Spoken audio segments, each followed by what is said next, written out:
Abraham Lincoln. Abraham Lincoln, his desire to send the Africans back to Africa. Abraham Lincoln, 1809-1865, was our 16th President of the United States, and at one of the most crucial times in the history of the United States, the time of the War of Secession. For some, he is considered the emancipator of the slaves and school children, usually considered him and Washington as their favorite presidents. Some historians consider him to be one of the greatest presidents. Some believe him to have been the greatest. Since his death, Lincoln has become a folk hero. Honest Abe, great emancipator. He has become to be known throughout the world as a symbol of national unity, democracy, and emancipation. Lincoln is often portrayed as an enemy of the South, yet his Reconstruction plans were to treat them as if they had never left. Lincoln was murdered, April 14, 1865, shortly before these plans were placed in motion. Other forces wanted to plunder and rape the South. The Civil War was April 12, 1961 to April 9, 1865. Soldier deaths from that war are 360,000 on the North, 258,000 on the South. 618,000 blown totaled, 30 times greater than deaths from the War of Independence. Contrary to modern propaganda, deaths were almost exclusively white men. On August 14, 1862, President Lincoln made an address on the colonization to a deputation of Negroes. His address is part of historical record and is detailed in the following paragraphs. This afternoon, the President of the United States gave audience to a committee of colored men at the White House. They were introduced by the Rev. J. Mitchell, Commissioner of Immigration. E. M. Thomas, the chairman, remarked that they were there by invitation to hear what the executive had to say to them. Having all been seated, the President, after a few preliminary observations, informed them that a sum of money had been appropriated by Congress and placed at his disposition for the purpose of aiding the colonization in some country of the people, or a portion of them, of African descent, thereby making it his duty, as it had for a long time been his inclination, to favor that cause. And why, he asked, should the people of your race be colonized, and where? Why should they leave this country? This is perhaps the first question for proper consideration. You and we are different races. We have between us a broader difference than exists between almost any other two races. Whether it is right or wrong, I need not discuss. But this physical difference is a great disadvantage to us both, as I think your race very greatly, many of them by living among us, while ours suffer from your presence. In a word, we suffer on each side. If this is admitted, it affords a reason, at least, why we should be separated. You here are freemen, I suppose. A voice. Yes, sir, the President. Perhaps you have long been free, or all your lives. Your race are suffering, in my judgment, the greatest wrong inflicted on any people. But when you cease to be slaves, you are yet far removed from being placed on an equality with the white race. You are cut off from many of the advantages which the other race enjoy. The aspiration of men is to enjoy equality with the best when free, but on this broad continent, not a single man of your race is made the equal of a single man of ours. Go where you are treated the best, and the ban is still upon you. I do not propose to discuss this, but to present it as a fact with which we have to deal. I cannot alter it if I would. It is a fact about which we all think and feel alike, me and you. We look to our condition, owning to the existence of the two races on this continent. I need not recount to you the effects upon white men. Growing out of the institution of slavery, I believe in its general evil effects on the white race. See our present condition, the country engaged in war, our white men cutting one another's throats, none knowing how far it will extend, and then consider what we know to be the truth.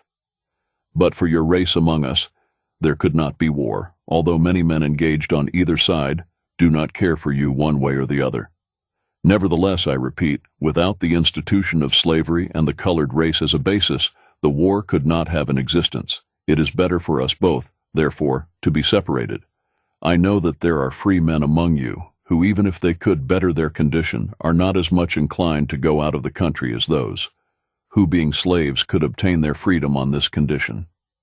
I suppose one of the principal difficulties in the way of colonization is that the free colored man cannot see that his comfort would be advanced by it. You may believe you can live in Washington or elsewhere in the United States the remainder of your life as easily, perhaps more so than you can in any foreign country, and hence you may come to the conclusion that you have nothing to do with the idea of going to a foreign country. This is an extremely selfish view of the case. But you ought to do something to help those who are not as fortunate as yourselves. There is an unwillingness on the part of our people, harsh as it may be, for you free colored people to remain with us. Now, if you could give a start to white people, you would open a wide door for many to be made free. If we deal with those who are not free at the beginning, and whose intellects are clouded by slavery, we have very poor materials to start with. If intelligent colored men, such as are before me, would move in this matter, much might be accomplished. It is exceedingly important that we have men at the beginning capable of thinking as white men, and not those who have been systematically oppressed. There is much to encourage you. For the sake of your race, you should sacrifice something of your present comfort for the purpose of being as grand in that respect as the white people. It is a cheering thought throughout life that something can be done to ameliorate the condition of those who have been subject to the hard usage of the world.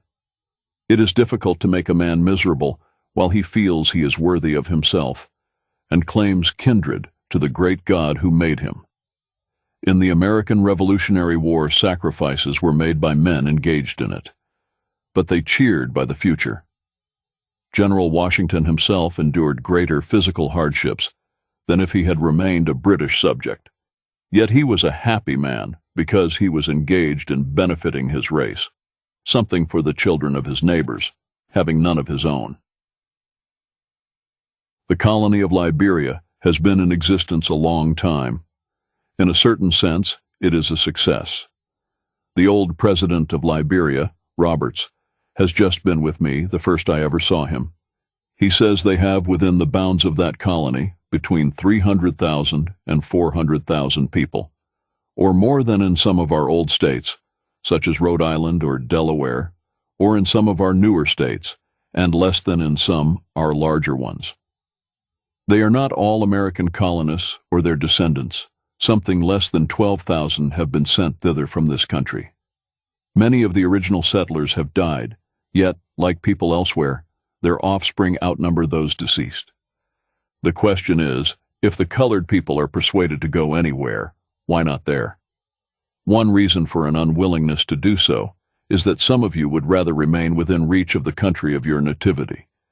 I do not know how much attachment you may have toward your race.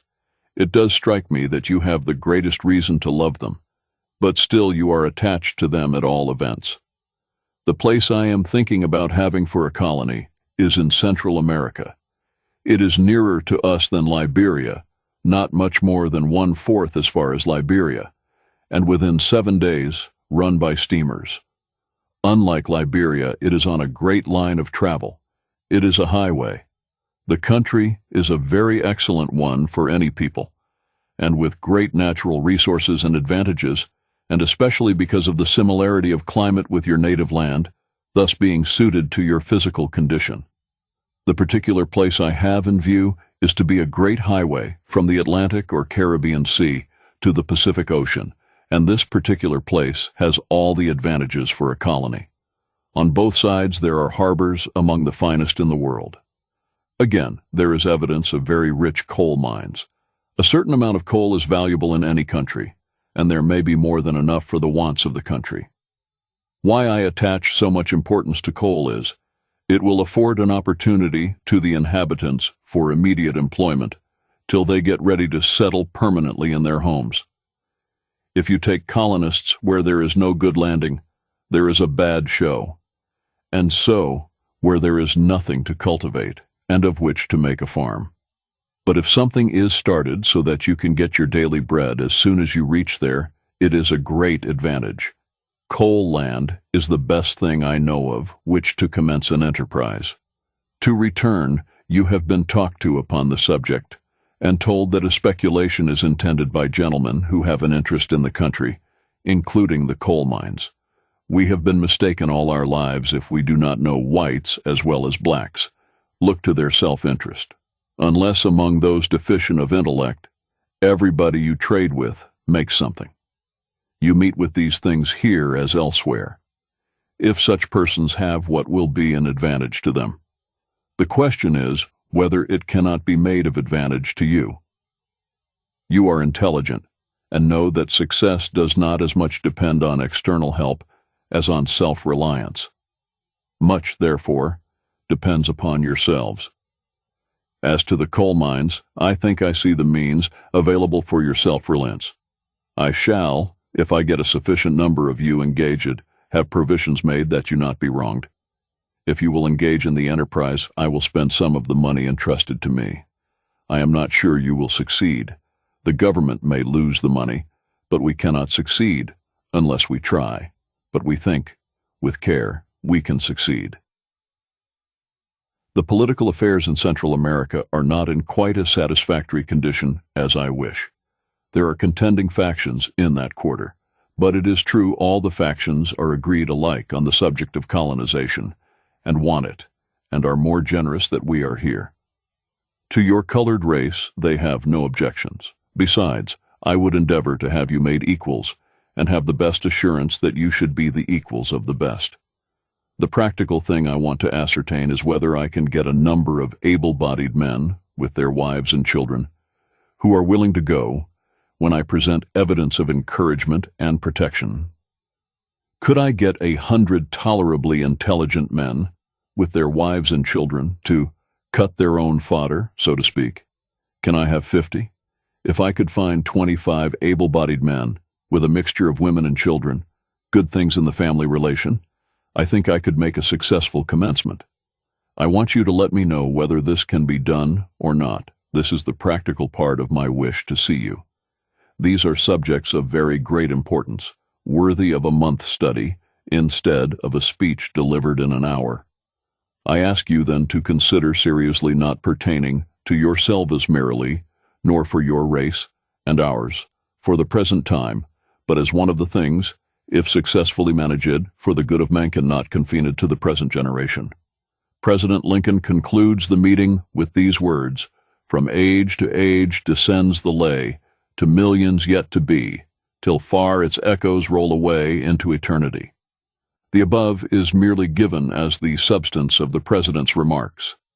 The chairman of the delegation briefly replied that they would hold a consultation and in a short time give an answer.